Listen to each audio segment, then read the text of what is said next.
So, what is United Nations?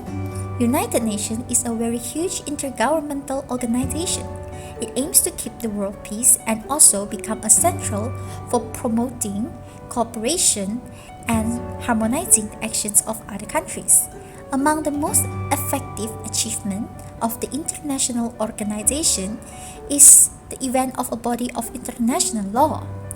It is essential to promote economic and social development. Additionally, provide peace and security. About the relationship between United Nations and ICJ, the ICJ is also known as World Court. It is also known as a very crucial principal judicial organ of the United Nations. The ICJ settles disputes between states and provides advisory opinions on international legal issues mentioned by the UN. Through its opinions and legal rulings, it has become very important source of law of nations. About the composition of ICJ, United Nations General Assembly elect 15 judges to 9-year terms of office of ICJ. They vote simultaneously but separately. A candidate must receive a majority of the votes in both bodies in order to be elected. A number of rounds of voting will be held sometimes, and 1/3 of the court is elected every 3 years.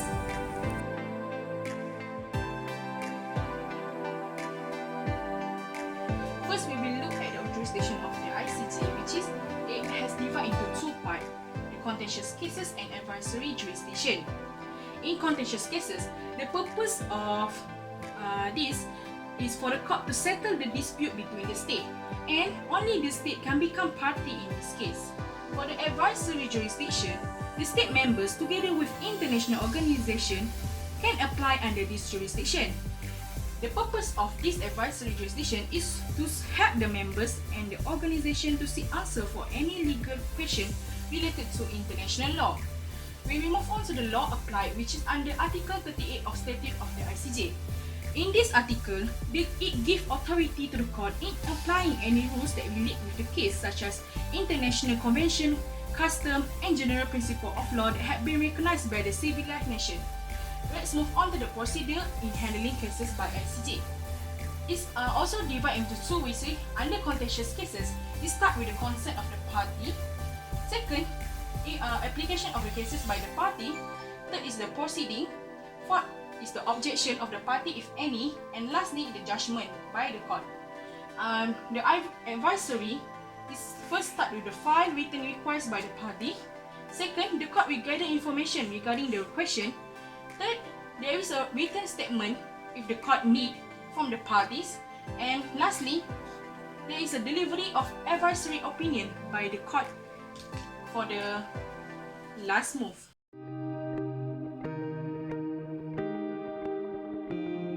The ICJ, which is the International Court of Justice, decides disputes in accordance with the international law as acknowledged in the International Convention, international custom, general principle of law recognized by civilized nations, judicial decisions, and writings of the most highly qualified experts on international law. The International Court of Justice carries such a big responsibility in resolving international conflicts.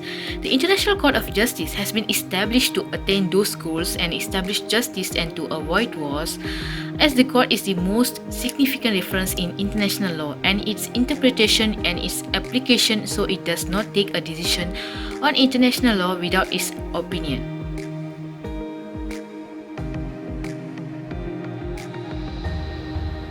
Entertains the request of advisory opinion and the contention of any dispute that arises between two or more countries. As for advisory opinion, the case that can be cited is the legal consequences that existed in regards to separation of Czechos Archipelago from Mauritius in 1965. In this situation, there is consensus to alienate Czechos Archipelago from Mauritius between the king and the premier of Mauritius.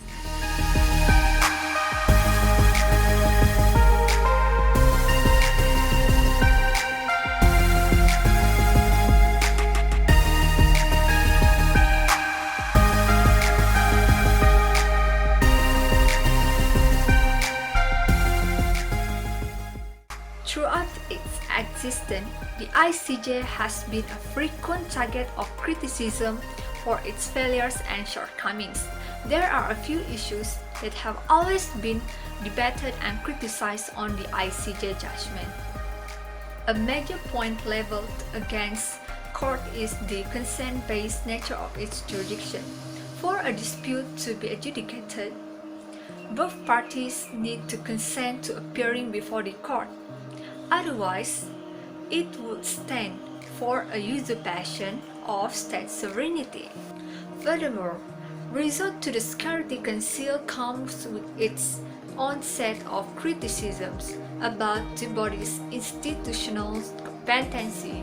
While there have been complaints filed with Security Council about failures to comply with judgments, these may be better characterized as negotiation tactics rather than attempts to initiate enforcement actions.